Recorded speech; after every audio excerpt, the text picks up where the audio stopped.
Thank you all for joining us for the 15th Annual Massachusetts Independent Comics Expo. I am Allison Zepka-Viering, a staff member at MICE, and welcome to MICE's Finding Friendship in Middle Grade Comics panel. This panel is brought to you by our friends at Porter Square Books. Since 2004, Porter Square Books has been a fiercely independent bookstore, now with 2 locations in Cambridge and the Seaport District of Boston. Today's moderator, J.L. Bell, is a Massachusetts writer specializing in the American Revolution with a particular focus on the experience of children in the years 1765 to 1775.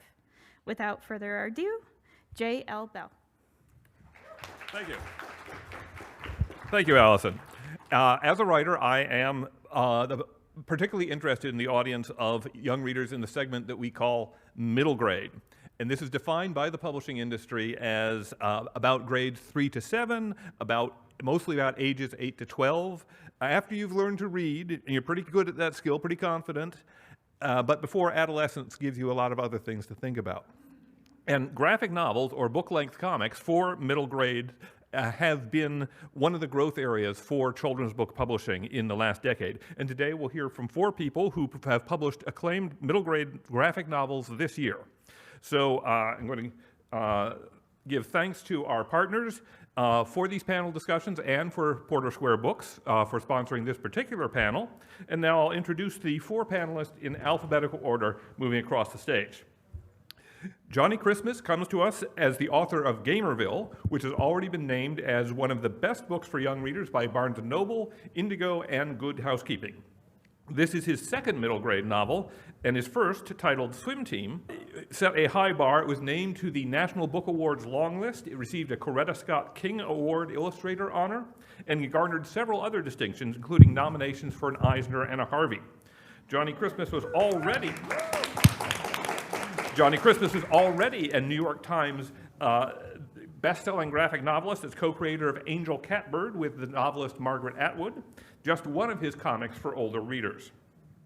Next we have Debbie Fong, the author and illustrator of Next Stop, published last spring by Random House Graphic, and it's been called one of the best books of the year by Kirkus Reviews, Bookpage, and the New York Public Library.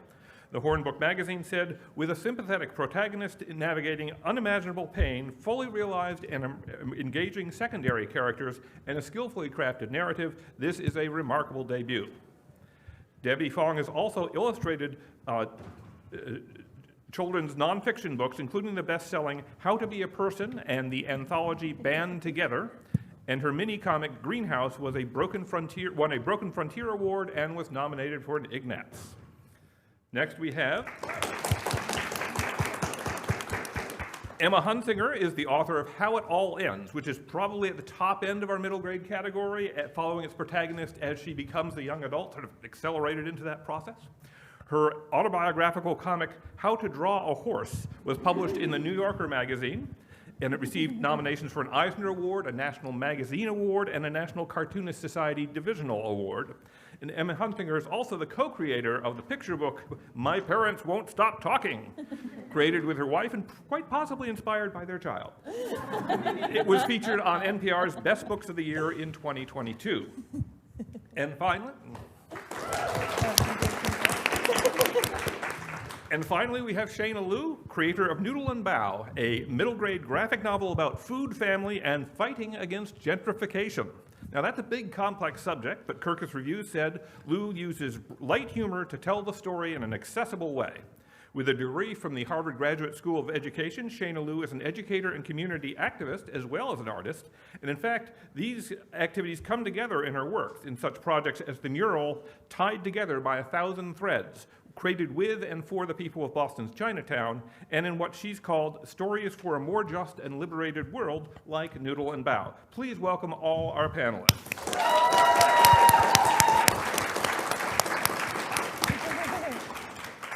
Now, the theme of our panel today is finding friendships, because friendship is a very important developmental task for kids in the middle grades, and it's therefore a very important theme in middle grade novels.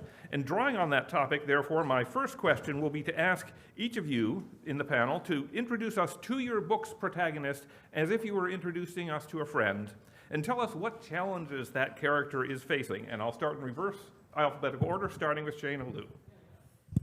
Oh no. I think I can cheat a little because I think my book has two protagonists. They're not named Noodle and Bao, which I think is very confusing for everybody. Bao is one of them. And Bao, actually, I had set out for that character to be the main character of the book. They're kind of reserved, quiet, they have big dreams, they want to be a chef, but they have a lot of imposter syndrome, like me, sitting on the stage with all these super cool people. And then Momo is their best friend, who's totally the opposite. She's like super excitable, has lots of energy. She's like very small, but has a big, loud personality. Yeah. Okay. I'll pass it off to Emma. Are we popcorn styling? Yes, and Emma?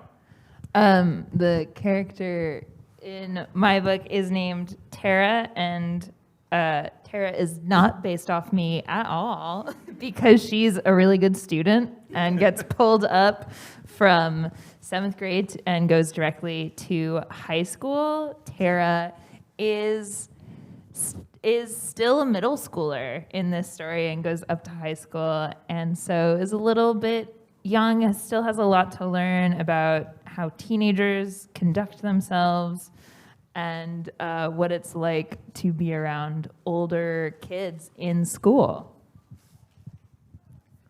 Debbie? So Pia is a 12-year-old girl who seems very quiet and withdrawn. And in the beginning of the book, we see that she's on this sightseeing bus tour through the desert. And she doesn't have any family with her, and she doesn't seem to be enjoying the roadside stops very much. So we have to wonder why she's there in the first place.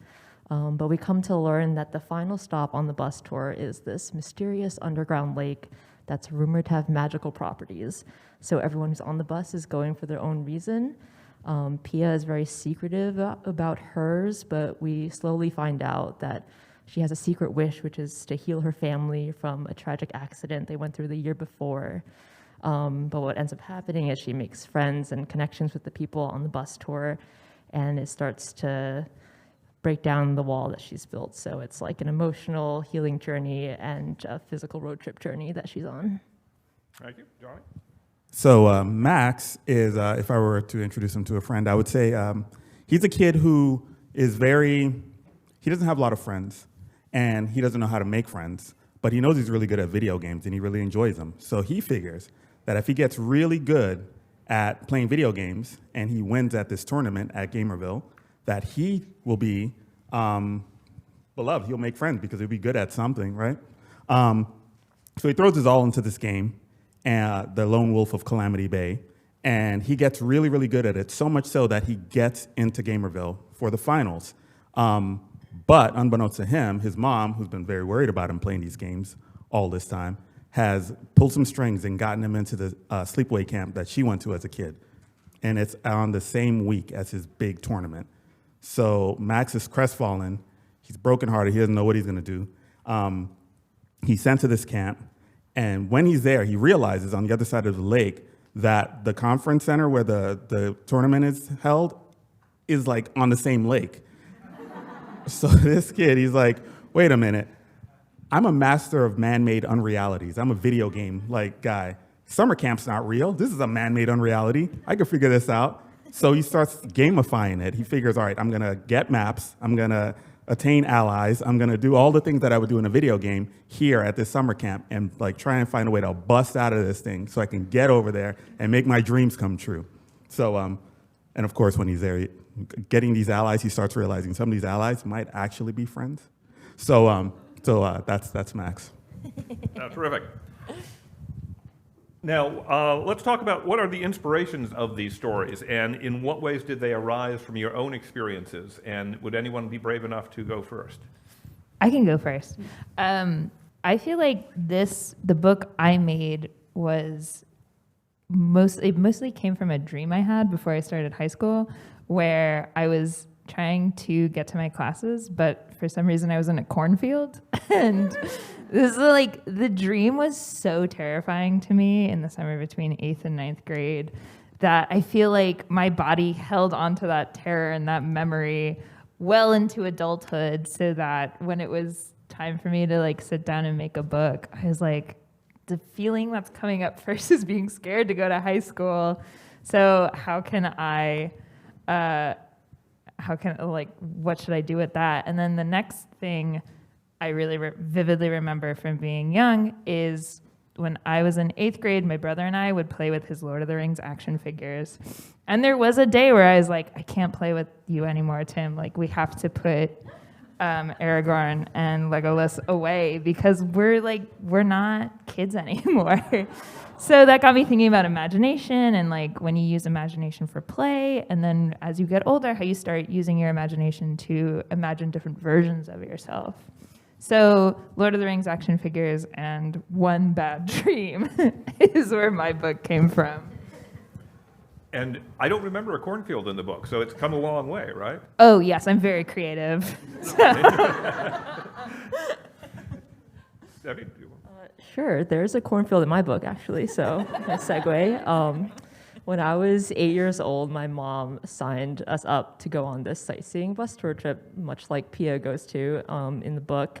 And so it was a week-long trip driving through Virginia and Tennessee. I just remember being very bored, and I wanted to stay on the bus and play my Game Boy the whole time. But there was one cool thing we saw, which was called Ruby Falls, which is an underground waterfall in these caverns in Tennessee.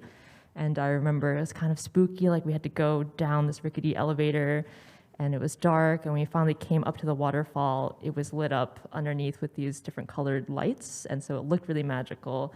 And that a version of that shows up in my book as the magical lake.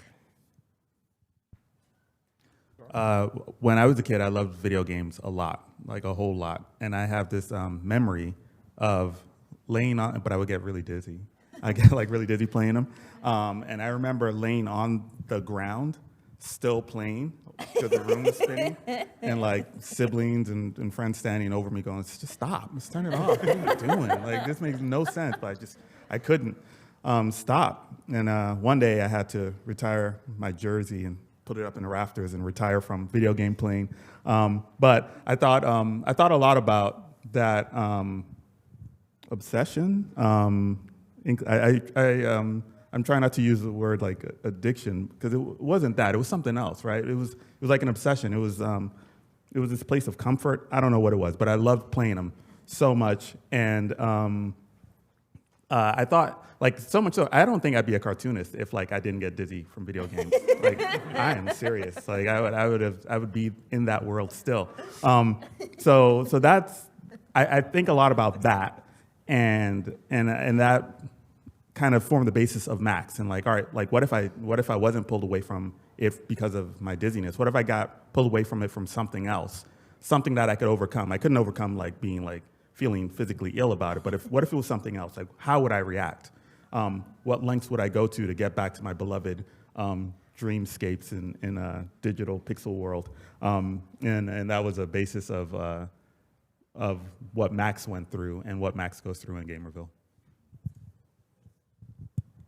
So some of y'all know or might know, I don't remember if it was in my bio or not because I kind of forgot what he said, but I do work in Boston Chinatown, and a couple of years ago I used to run a program there called Red Oak, and we would do a lot of place-based learning in that program. So I would take our elementary school kids on like walking tours of Chinatown, and a lot of these walking tours were designed to like, you know, it was just more like observational, like, oh, like, what do you notice about this building? What do you notice about this building? And so for those of you who are like local or near, have been downtown before, you might be familiar with ink block and Tai Tung buildings, which are made of concrete. So I brought the kids there, and the little, like, you know, 4th and 5th graders were like, that building is all concrete. And then we looked across the street and we're like, that building is made of glass. And then my question to them was, well, who do you think these buildings are for? Who do you think lives in these buildings? And they had a lot to say. They pretty much described the gentrification that was happening in their own neighborhood without using that particular term. And they were also like schooling me. Like one of them pointed at like a bench and was like, "This is hostile environmental design." And I was like, "Okay, go off, Emily." Like, you are, thank you, Emily. So I think from that, and this was like back in like 2016, 2017, I think that was where the seed of Noodle and Bao started. I was like, I think my kids, not my school kids, I think they're super ready to tackle like the issues in their own community, and I was really excited to write a book that could resonate with them and was about some of these things that they were struggling through in like the changes that were happening around them. Yeah. Great. Let's talk about friendships, the friendships that the characters go through. And Pia, you've already mentioned that, Deb, you've already mentioned that Pia goes on this bus trip and doesn't have any friends. She's absolutely all alone as a minor at the beginning of the trip, but she does make relationships. And how did you go about depicting that and depicting the challenges there? Yeah, so Pia, like, she goes on the trip. She's kind of on this mission. She is not there to make friends, actually. She single-mindedly wants to go to this lake because she thinks that it's like her last and final hope to fix everything that's gone wrong in her life in the past year. And so she has like this very hard outer shell built up.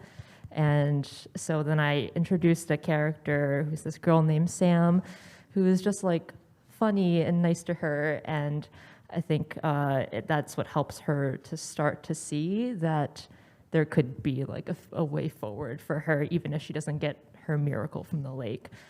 So even though friendship is not why she goes on the bus, it is like a huge reason that she is able to start this healing journey. And Johnnie, your Max also, he's not there to make friends. No, he's not there to make But what happens? So when he gets there and he's trying to figure this thing out, he encounters quite a few characters. So Zanzi, her family came up with started the camp like over a century ago, and she's very afraid of the modern world. She's actually on the opposite side of Max in many ways, and so she hews to the traditions of summer camp as this bulwark against change, and she's very much afraid of that. And he encounters Dylan, who's this kid who was like an internet troll, and one of the kids that he used to bully online encounters him in the real world, and he pushes this kid, and he doesn't like how that makes him feel. So he sets about this goal to become like the best kid ever. Like he's like, I'm gonna be the best, right? Meanwhile, the kid who he bullied is like trying to learn how to be bad because he's gonna get revenge, you know? So Max is thrown into this thing where all these kids have all these competing things that they're trying to figure out. Meanwhile, and they're not, their friendship isn't foremost on their minds either. But little by little, as they're all kind of trying to solve their own problems and with the best tools that they have available, they start seeing how they can lean on each other to achieve these goals. The first thing is that they do is there's like a challenge at camp, and so it's this external thing that they're trying to solve that actually gets them to lean into each other. And also, they all love this giant tortoise that lives on the camp that's been there since the founding of the camp, the major, because it was the founder was the colonel, so the turtle is the major, but he's like a major tortoise. I think that was so they find friends even though despite themselves. And Emma, your character is taken away from her regular school, put a grade ahead, and she's got just a couple of people that she can connect with, right? That's right. Yeah. You know, I think when I was making this book, I realized like I didn't have a ton of friends when I was in middle school and in high school, really, because I have a bunch of siblings. So I think like the best friendship in my book is between the two sisters, and it's actually something that a lot of people like comment on after they read the book. They're like, you decided not to make the siblings hate each other and like fight all the time.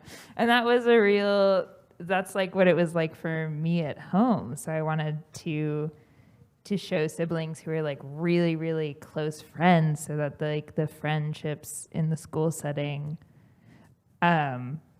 I don't know, they were still important and fun to write, but it wasn't like a group of friends sort of story. There's like these few close relationships because that's sort of like how I have friends. Mm-hmm.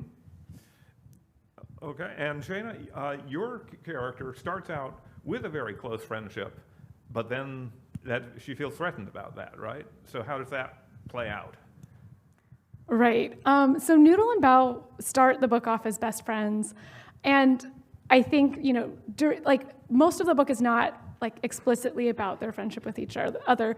I think it's mostly about, you know, their external struggle with fighting like this fancy cafe called Fancy Cafe that has taken over the neighborhood and is like, you know, a big hotel development. Sorry, that's a spoiler, but whoops. That is, you know, threatening their Chinatown-like neighborhood. And I think throughout the course of that, they do kind of discover different things about each other. Momo discovers that Bao has like different dreams and might see the cafe in a different way than she does herself. And I think that's kind of like a really difficult moment for Momo, who's like, you know, very gung-ho about, you know, protecting Town 99, fighting gentrification, and protecting like Noodle and Bao. That's the name of the food truck or the food cart that they own. Yes, someone was like, oh, it's the name of the food cart. Yes, it's not the name of, there's also characters named Noodle and Bao, but it's named their food cart. So I think she realizes that Bao feels differently about the cart, about the town, and I think she kind of like questions whether or not like Bao really is her friend the way that she thinks that Bao should be. So.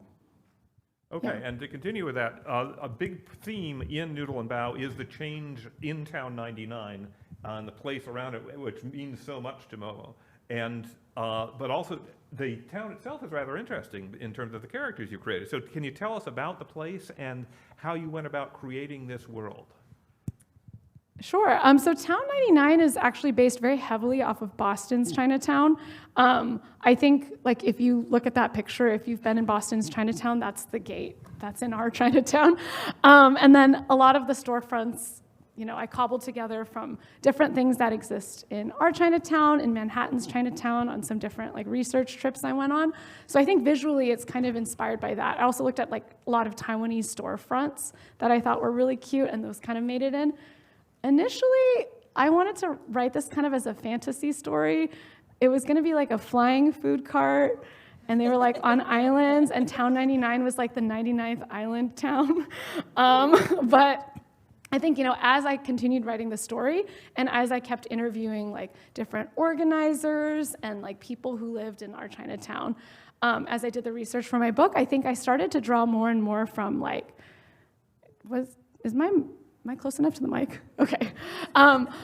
I started to draw more from like kind of our local history. So I was thinking a lot about like the Parcel C protests. I'm thinking about our current protests against the hotel development. And I think those all informed me wanting to make Town 99 feel a little bit more real world, even though it's populated by animals and people like, yeah.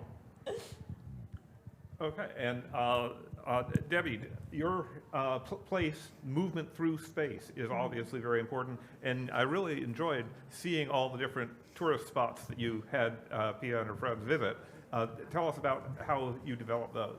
Yeah, so that was definitely one of the most fun parts of writing this book for me, because I, you know, got to be really self-indulgent and think, oh, it would be really fun to draw a huge watermelon that's bigger than the tour bus, or a hotel that's shaped like a giant chicken.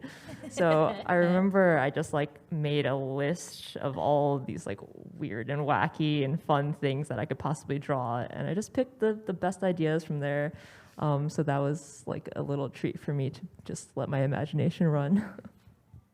And Johnnie, you've got Max's Map My World up here. Did you actually map out the settings, the camp and the town and the city? Yeah, a little bit. You know what's actually interesting about the worlds of Gamerville was that it was like 4 different worlds that I had to create. I had to create his normal world. I had to create the world of the summer camp, the world of the video game tournament, and the world of the video game. And they all had to like be in harmony, kind of, so it couldn't, so it wouldn't feel like an abrupt, jarring. You know, so the reader didn't feel like they're just dropped into this alien world, because all of those worlds are very they're disparate, you know.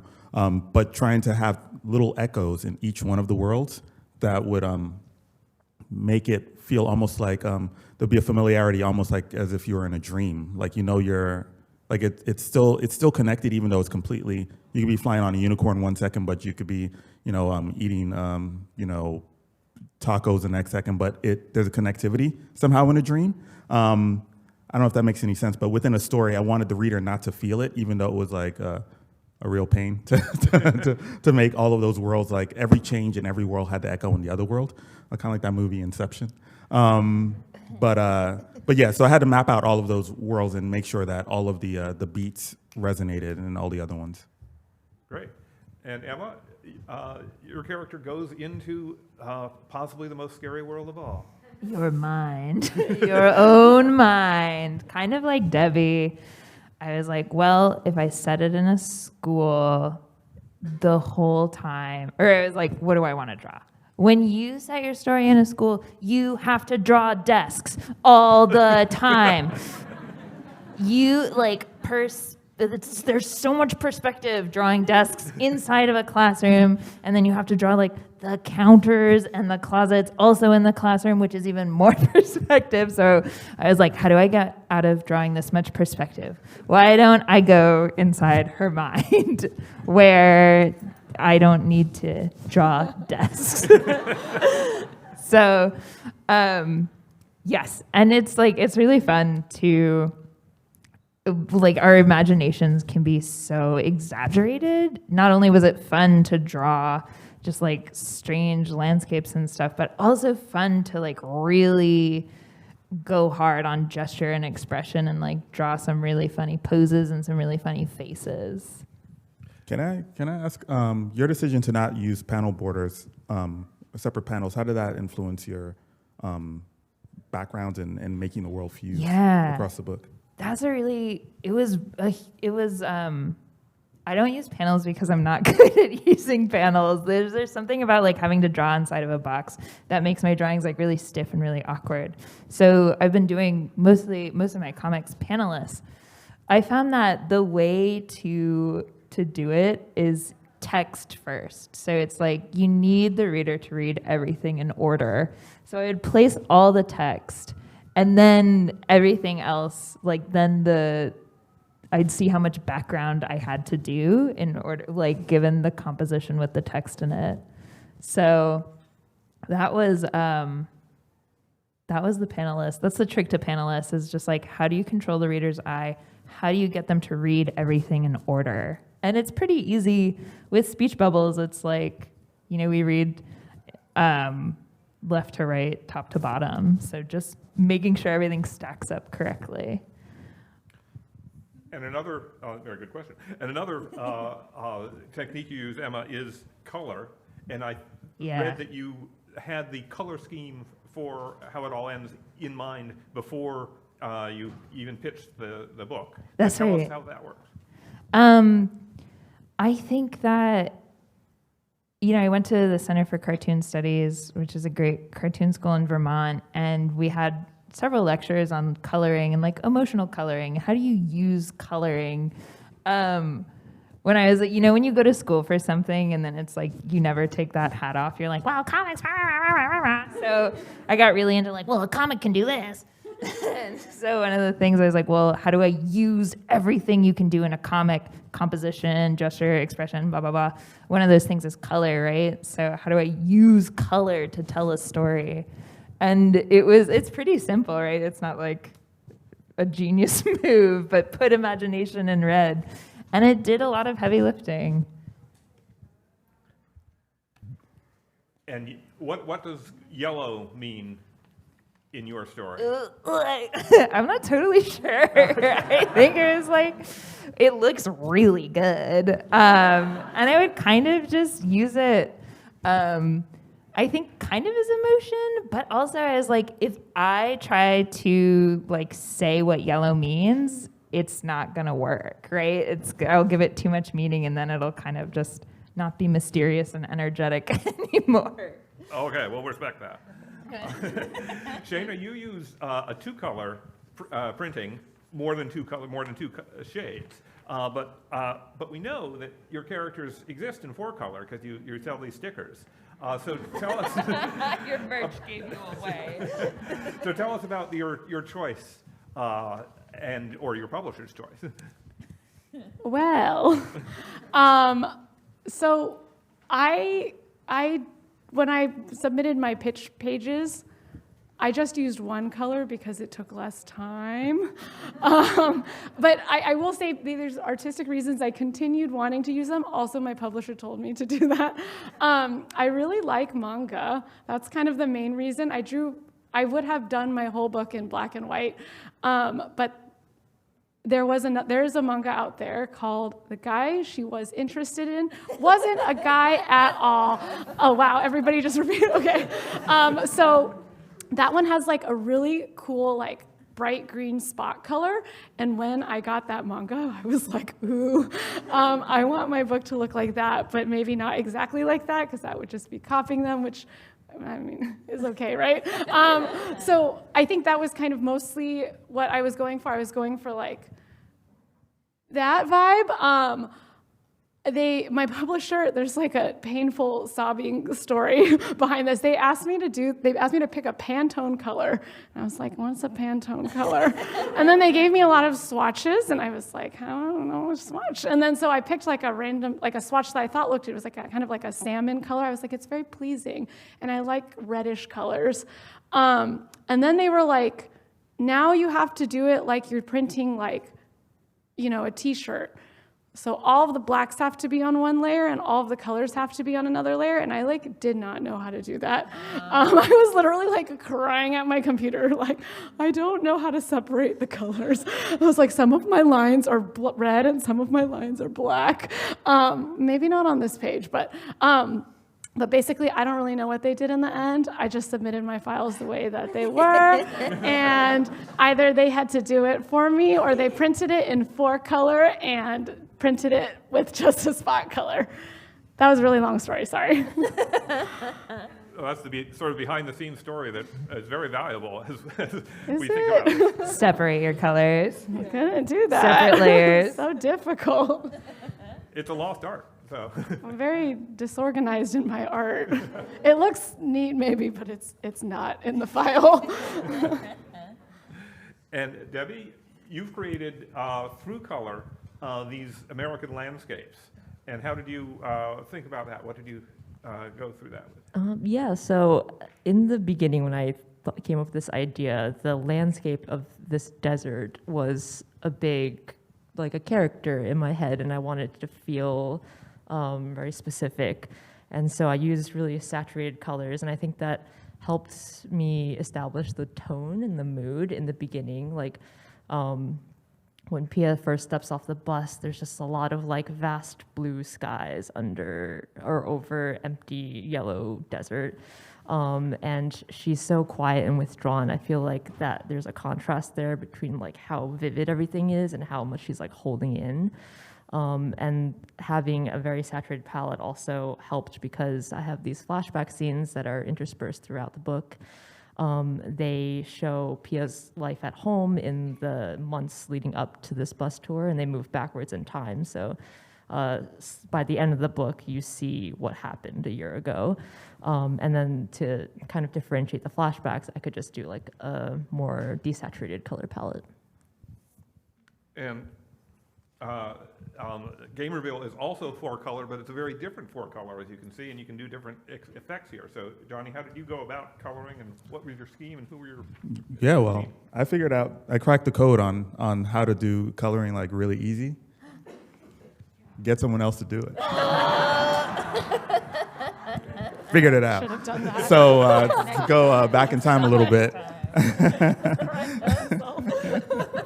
When I was on the adult side of the market doing monthly comics, I was doing this sci-fi series called Tartarus with the incredible artist Jack Cole. He was doing the art and I was writing.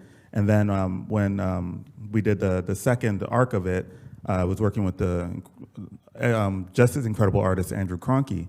But Andrew was doing black and white art, and we needed a colorist. And I had years before met Hillary Jenkins, who was a painter through comics.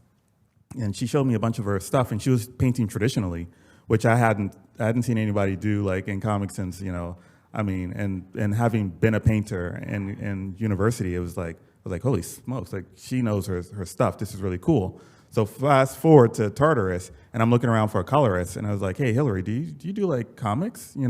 I know she had, because she was working with Tyler Jenkins, her former partner, on some stuff. Anyway, so she was able to do some stuff on Tartarus, and it was like really beautiful, and it was still in the back of my head. And then when I started, when I moved over to the kid side of the thing, and I wanted to do a swim team, I knew I wanted to have Hillary, because her understanding of light and color and how light bounces off of things and how light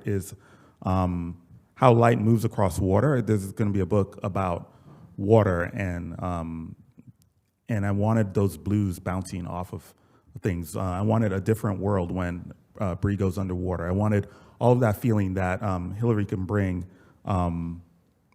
It's not just color theory, but there's like an emotional element that I can't quite put my finger on, that's like imbued in her color. So when it came time for Gamerville, it was a no-brainer to work with Hillary again, and having the sense of those different worlds that hopefully doesn't feel too different as you go across them, but there's just like just a lot of intelligence put into making these different worlds separate, but also feel as one. So I thank whatever higher power there is for Hillary Jenkins living out in Calgary, in Canada. So there you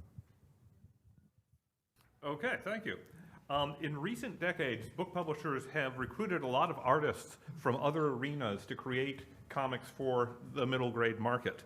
And I sense that all of you have different paths to this book, the book that we're talking about today, to this audience. So tell us about how you came to write this book for this audience, and was there anything that you discovered about yourself in writing for a middle grade reader? And Debbie, would you like to start?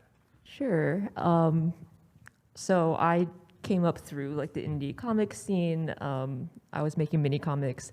I didn't really consider them to be for kids, although they were usually accessible. And then when I had the opportunity came up to do work specifically for kids, I had to think. Like, I honestly didn't consider myself like a kids writer, but when I took a step back and considered the stories that were the most powerful for me, like the ones that I rewatch or reread over and over, a lot of those, like Studio Ghibli movies, I found in my youth and continue to love. And then in more recent years, a lot of my favorite stuff, like animated shows like Steven Universe, it's for kids, but like I thought about those stories and how the themes that they're talking about are very vast. They're speaking about like the meaning of life and like purpose, and how to be a good person. And the only reason that they're for kids is that they happen to be accessible to everyone. So when I realized that, it kind of like opened my mind to be like, yeah, that is the kind of stories that I want to make. I don't want to limit my audience, and so it made sense from there. Shaina? I don't know if I really thought like, oh, I'm gonna write a middle grade book. I think this was just a book that I wanted to write, and I think it just happens to be middle grade on the market. I think that might be true for most of us. I don't know, I don't want to speak for anyone else. But I do think the books that are like most impactful to me, I feel like are ones where the author is writing like almost like for themselves. I know you're considering an audience, but it's like a book that you're like personally interested in reading. And I think that's just where Noodle and Bao like happened to be on the market. They were like 8 to 12. I was like, that's fine. I mean, like, that's great, whatever. And I do, I teach now. I teach elementary school in Chinatown.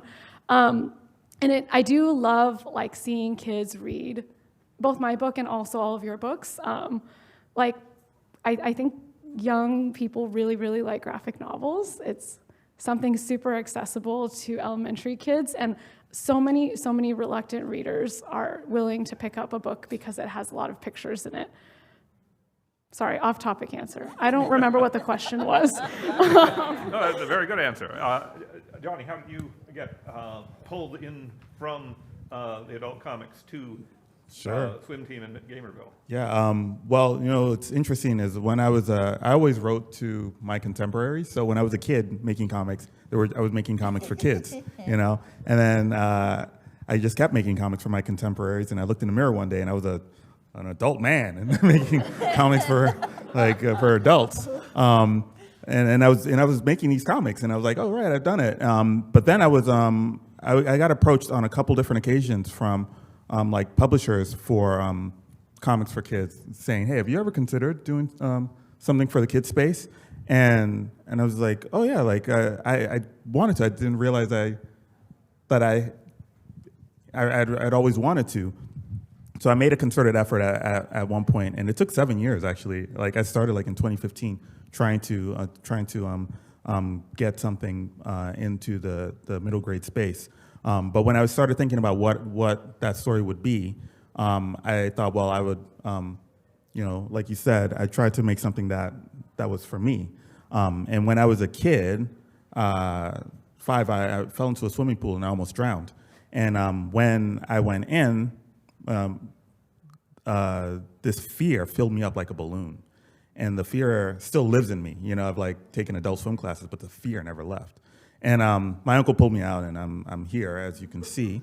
But I was thinking, well, the book that I would write for a young reader is a book that I write for myself, like 5 minutes out of the pool. What would I hand a kid? So I started crafting early proto versions of what would become Swim Team, starring myself. But I don't know how other people do it, but drawing myself like 1,000 times is just weird, man. So I had this character Bree from another story, who's strong-willed, determined, and actually it was a book about swimming too, and she was a super good swimmer in that book.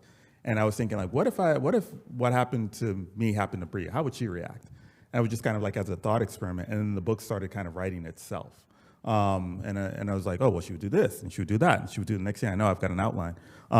So it was a very interesting way into middle grade. I got encouragement from others, but very much this thing that I carried around as this like little private shame of like not being a good swimmer or not knowing how when I first encountered a pool was a fuel for me, being able to speak honestly to a young reader that was me.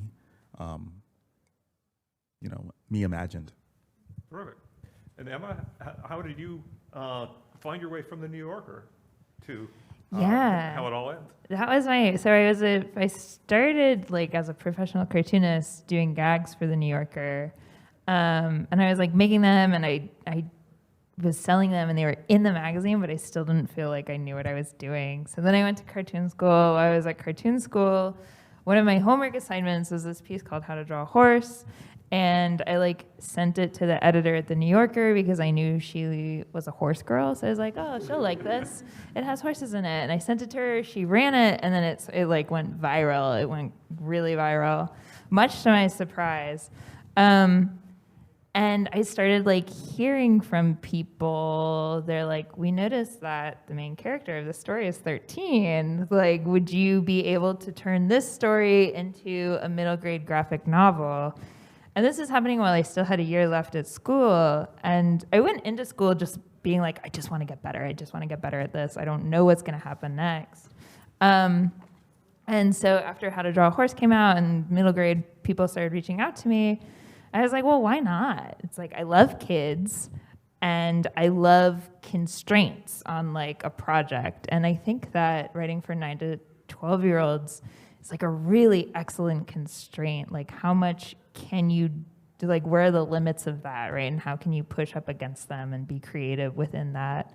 And I found that I really, really enjoyed middle grade, and I really enjoyed working for kids. I found it not to be very different at all from making like adult work. I think that one of the things that doesn't get talked a lot about with middle grade is like beauty, right? Where it's like stories have lessons, and they have like, they have examples of things that'll happen to you, but it's like the idea of like, how do you put beauty into something for children? And like, I don't know. I don't think my book is like, it's not a Ghibli movie. Like, it's not beautiful like that. But I think like that's like my North Star right now is like, how do I make something really beautiful for kids, right? Instead of like something like, nyeh, nyeh, nyeh. I mean, I have a baby right now, and so like a lot of stuff is like phonics. So like, I think we think of that as stuff for kids, but like, I remember being a kid and I wanted to feel something. So, yeah, I love it. I love middle grade. I love working for kids, and I was just telling one of my former students, like, I still don't know if I want to be a kids author forever, but you can think of it as like a residency, right? It's like, I'm here, I'm getting money for it, and I'm just getting better. I got so much better at drawing after making this book. So I just have nothing but gratitude for this genre. That's great. These are all 200 pages or more, these books. That's a lot of drawing. So that's the cost of entry in graphic novels. How do you keep up the drive to finish a book of that magnitude, especially for people in the audience who might be working on their own projects? Anyone have any tips that work or don't work? I approach it like a marathon. Like it's by the end of every book, I'm in like snack town hardcore. Like I'm eating treats and candy. Like at that point, every defense I put in place to be a better human is falling apart in terms of like better health and all that. So and I've noticed that my pendulum is all the way in the red on this side. So what I've started to do is starting to take away things on the side of virtue. So last book, I took away coffee so that when I start needing to bribe myself to stay at the desk, I could slowly start introducing coffee. Like, hey, you like coffee, huh? How about a little coffee, huh? So like, oh, cool, you know. So that bought me like 3 extra weeks in before I got to like Sugartown. But yeah, like I start at the beginning of all right. So I moved to the woods for the winter. I started to like meditate. I was already meditating, but my practice got really strong. I became just like this little Buddha man. Like I was like I was strong in all my everything. I'm telling you, it was wild. And then the drawing of the book came, and everything was good. And I was like, all right, I'm 30 pages in, and I'm still holding, whatever. And then by the middle, things started falling apart. I'm like the little coffee treats became like back to like multiple cups a day. Now I'm eating like chips and then the sugar, and then by the end it's all a big mess. But so I don't know if that helps anybody. maybe it's a beware sign, or maybe I'm doing it wrong because I please tell me I'm doing it wrong, guys. No, that coffee trick's really good. Any other experiences over these years? How long did it take you? Oh God. A long time. I mean, I feel like the question is interesting because it's like, what motivated you to finish the book? And it was like, the deadline of the publisher motivated me. I think humans shouldn't draw for 8 hours a day. I feel like I got something called a repetitive stress injury from drawing so much. I don't know if anyone else has gotten that before, but I think I think it helps you get through a book if you do lots of other things that aren't making the book. So I went back to teaching, actually, in the middle of making my book, because staying at home and drawing for 8 hours, I thought I was going to love it because I love drawing and I love being at home, but actually, I didn't love it. So I actually went back to teaching, which many people found a little bit insane. But I actually think it was really, really good for me. I think I also was like really involved with like lots of various activities that took up a lot of my time that were like very physical. Like, so I do Kung Fu, some of my Kung Fu school family is here. But yeah, so I went, we did a lot of like Kung Fu and lion dancing that year. And I think that was nice because it was just things like you go there and you don't think about your book and then you just do something that somebody else tells you to do, which is like not really what teaching is. You tell other people what to do. But overall, it was like good to be like away from the book sometimes, and then I would come back and I'd be like, oh yes, I get to work on my book again, and then like be happy drawing instead of being sad drawing. Drawing is fun, everyone. So fun.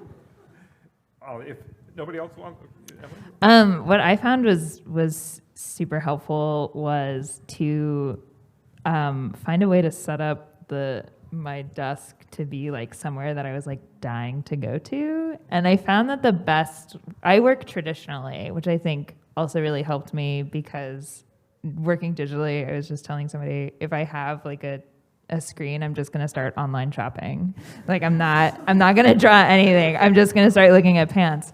So I work traditionally, and then audiobooks was like huge for me, especially the drawing phase where it's like when you are just drawing for 8 hours a day. If I was listening to like a juicy audiobook, I would be like, gotta go every morning to go listen to my book. That's my tip. I mean, I don't have any advice. Like, to be very honest, I'm mostly driven by the fear of the shame if I were to not deliver what I said I was going to deliver.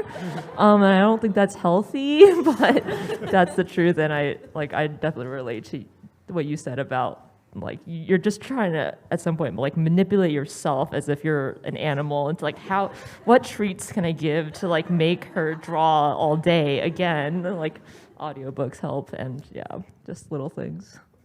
And the novelist Richard Peck used to say at writers' conferences that he didn't experience writer's block because the government has a program for that. It's called the IRS. I'd like now to open up the floor to questions from the audience. Jesse will bring around a microphone so that we'll be able to get your voice onto the recording. And we have somebody in front, Jesse.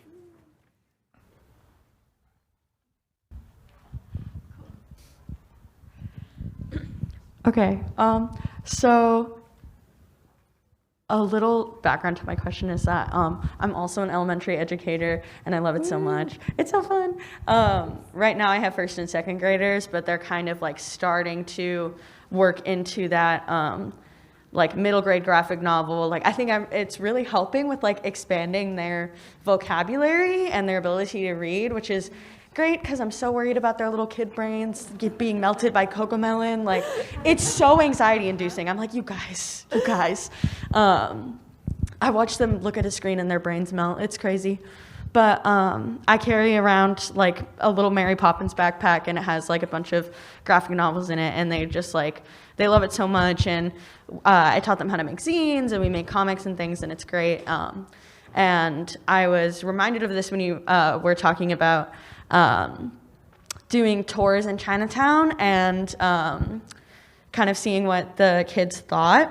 A couple years ago, I took an urban studies class, and we talked all about Boston, and we talked about the concept of cognitive mapping. And then that was another thing, we were talking about world building. But essentially, it's just kind of the idea or concept of how our brains put together our surroundings. And so we would do a lot of cognitive mapping where we would kind of compare, like, you know, where do you live and what is it that you do? And this is kind of why your map turned out this way because these places were significant, or like all that. So, and then a couple years ago, I also worked with third graders, and we did cognitive mapping of Natick, which is where we were at.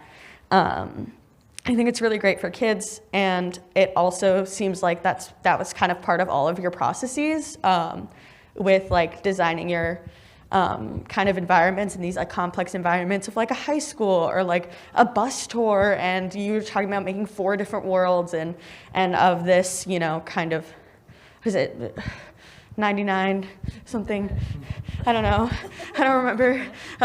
I'm curious about like how that was part of your process of world building, and like I know that you and Gamerville do draw like legitimate maps, at least like we saw that panel, but if like the rest of you, if you've like drawn maps of your environment as kind of just like the background work of the actual illustrating, and kind of what that was like and how that has influenced your work and influenced how you make books for kids specifically. I have a short answer to this question, so I can go first. I drew like the front, like the flat 2D view of the town, And then I built it on Tinkercad. Has anyone used Tinkercad before? It's like a free for kids 3D modeling software that I use it in my class. So I built my town in Tinkercad to help me with perspective because I didn't feel super confident about my ability to draw buildings from scratch from my brain. So I looked at my Tinkercad buildings and then I would draw where the things were, and then I would map on the storefronts that I had designed on my flat model. So it was a lot of referencing things that I made myself. Any other tips people have about world building or perspective? As far as the mapping goes, in the beginning, I remember I tried to think okay, what would the route look like through this fictional desert area? And then it was kind of hard to design it. And then I realized I don't have to actually design it at all. And I wanted this story to feel very much dreamlike. So I think that it helped to limit how much, periphery stuff that you could tell where she was. It was just this is what's in front of you. Good. Any other questions from the audience over here? Thank you.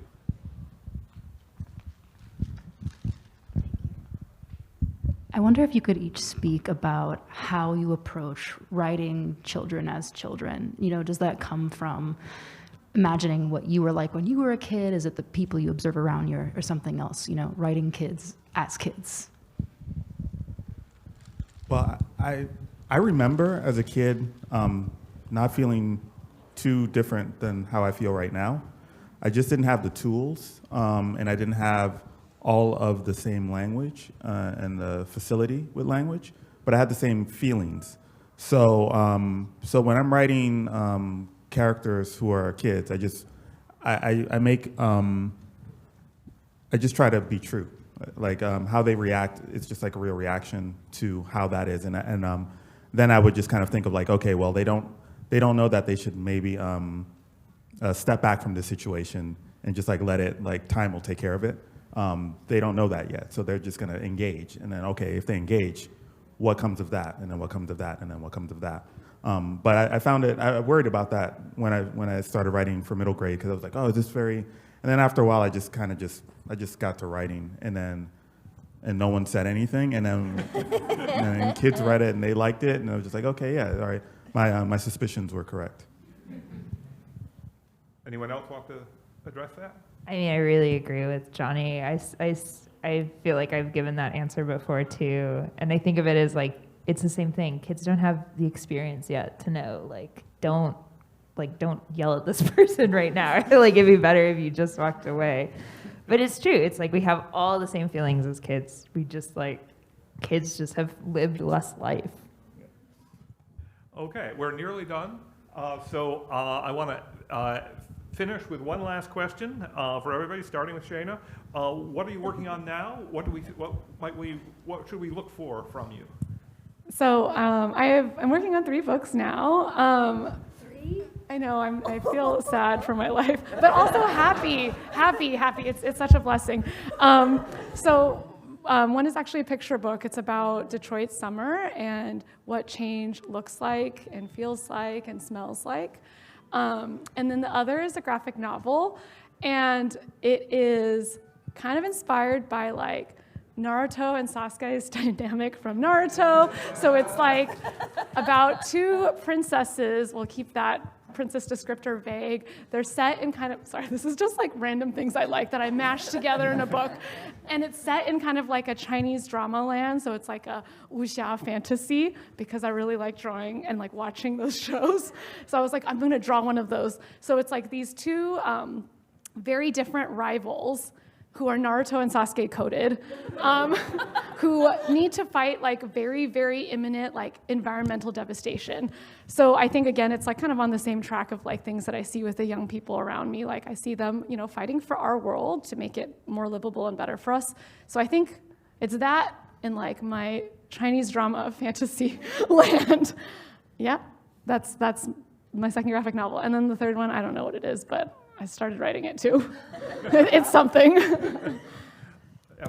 I'm working on another middle grade graphic novel with the same publisher, but not the same story. And right now, it's about a field trip to an art museum. Debbie? So my next book coming out is the first book in an early reader graphic novel series. The series is called The Faraway Forest.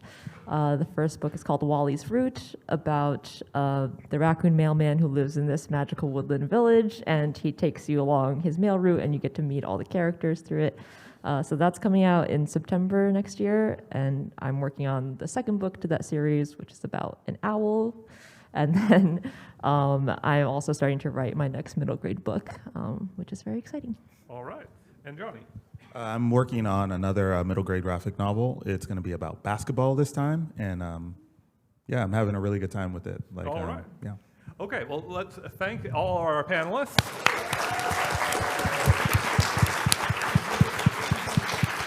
You can see their table numbers up on the screen, so please visit them, talk with them, ask the questions you weren't able to ask in this session, buy their books, get their books, their autographs, and have a good time at the rest of the show.